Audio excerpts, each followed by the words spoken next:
Estamos de volta para o terceiro e último bloco do Opinião Pernambuco. Hoje nós falamos sobre educação financeira em tempos de crise. Participam do nosso programa Leandro Trajano, personal financeiro, André Moraes, economista e assessor financeiro, e César Falcão, criador do blog Poupe-me.com. No bloco passado eu tomei a palavra, vou devolver agora. A gente estava falando sobre a diferença para as crianças entre querer e precisar. Como é que a gente faz na prática, no dia a dia? Vamos lá. O André citou aqui a questão do exemplo, você ser o exemplo para as crianças, né? Então, a forma que você utiliza o querer e o precisar vai passar inconscientemente para os seus filhos o seu sistema de valores. E o seu sistema de valores, que vai ser repassado para o filho, entre o que é querer e o que é precisar para você, vai ser assimilado por ele como sendo correto o que é querer e precisar. Ou seja, eu quero comprar uma camisa, se você acha que você está precisando comprar essa camisa, está em promoção, eu preciso disso, ele vai levar aquilo como uma verdade e aquilo vai fazer parte do sistema de valores dele até adulto. Então, nada mais a educação financeira de crianças, nada mais é do que o exemplo que você passa para ele. Somos o exemplo para tudo. No fim das contas, não é? Exatamente. Então, você educar-se financeiramente primeiro é um dos pontos principais na educação financeira infantil, dado que você é o modelo dele do que é que deve ser feito. E o segundo ponto em relação à educação financeira infantil o ponto principal é o modelo, é o exemplo. O segundo ponto é a gente entender que um amadurecimento do ponto de vista financeiro tem a ver com o saber esperar. Então, você adiar desejos de hoje em prol de um benefício futuro. Então, você ensinar uma criança a esperar, você está educando ela financeiramente. Por isso que é tão difícil para algumas pessoas que não chegaram ainda nesse amadurecimento, porque às vezes tem adulto que não chega, continua se comportando assim. Por isso que é tão difícil poupar ou investir para a Previdência, para o futuro. Em muitos casos, ligado a essa questão também, né, do imediatismo que a gente fala, né, que esse imediatismo faz com que a gente perceba tudo do dia a dia como uma necessidade. Não como uma necessidade, mas como realmente assim, é um desejo, né? O que é que eu quero dizer aí? A gente desmistificar muito essa questão do desejo, necessidade, do precisar e querer também vai fazer com que você aja de uma forma que seja menos baseada nos dias de hoje. Você passe a pensar no longo prazo, que eu vou precisar de recursos para me manter lá adiante. Talvez eu já não venha a ter esse salário que eu tenho hoje. Talvez o que eu vou ter pelo INSS não vá me atender. E que você comece a perceber essa necessidade que a gente vinha falando em blocos anteriores, de você gastar o menos que ganha, como o César exemplificou, dos 10%, não é? Então, você ter aí uma margem maior. Quanto for maior a margem que você tiver, você vai ter mais tranquilidade para viver adiante. Você vai conseguir poupar mais e investir mais. Entra um pouco também nesse campo. Que hoje o teto do INSS é 5.645 e não é para todos. Não quer dizer que todos os aposentados vão ganhar esse valor. E interessante que ninguém que trabalha nessa área de vocês indica a aposentadoria pelo INSS hoje. Por quê, André? Olha, não é que seja a aposentadoria do INSS, né? Mas assim, você contar só com ela. Você contar só com ela realmente é bem complicado, até porque as regras estão bem próximas de serem mudadas, né? A gente sabe que a Previdência está aí deficitária, né? E as regras elas vão precisar ser alteradas. E também a questão até do seu padrão de vida que você tem hoje, né?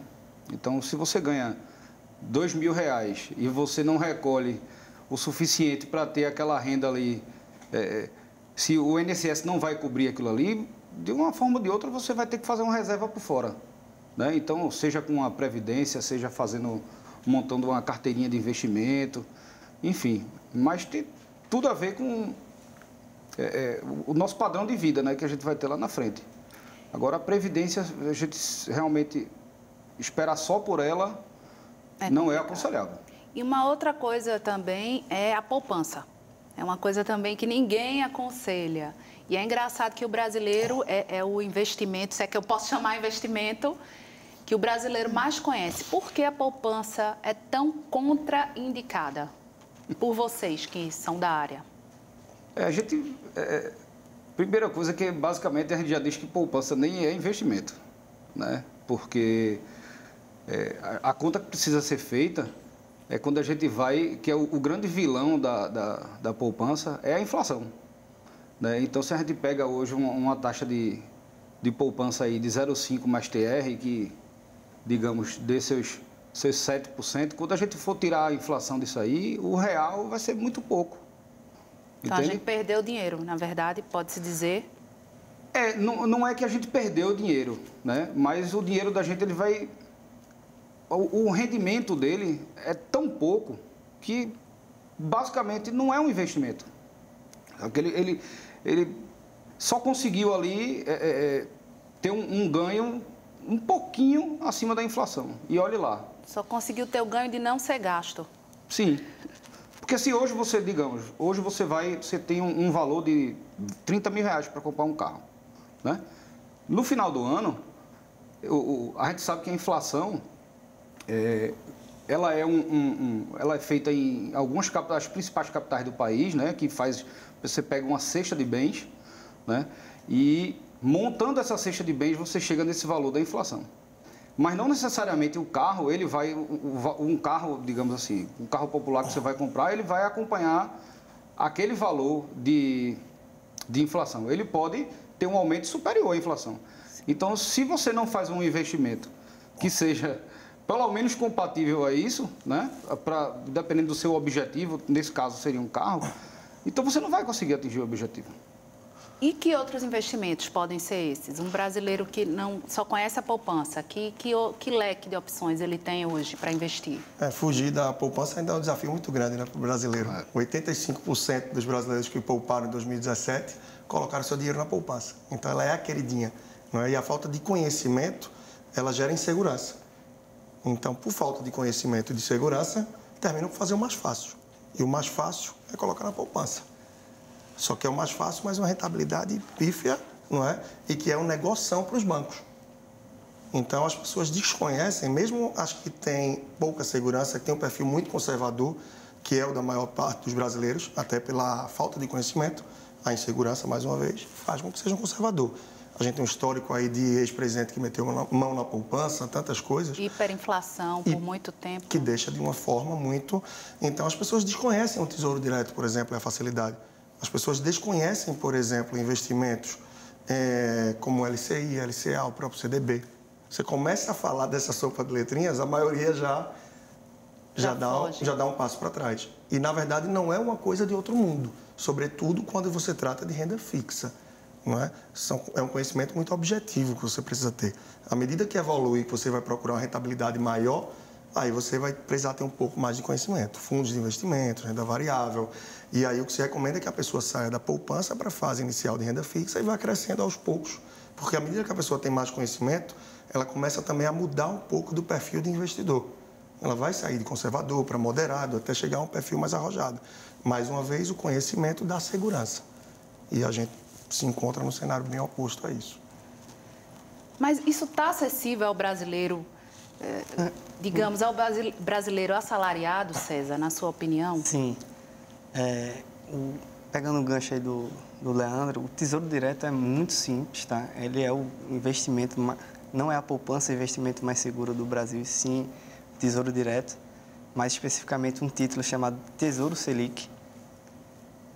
Se você digitar no Tesouro Selic. Tesouro Selic é um título. O Tesouro Direto é o nome da plataforma de venda. Certo. Tesouro Selic é o nome do ativo, do investimento que seria feito. Que vai ser ajustado segundo a Selic. Exatamente, vai ser ajustado segundo a Selic. E só para comparar, hoje em dia a poupança rende 70% da Selic. Então você trocaria, apesar de ter imposto de renda, etc., no Tesouro Direto, você já de cara você está trocando 70% de investimento para 70% da Selic por 100% da Selic.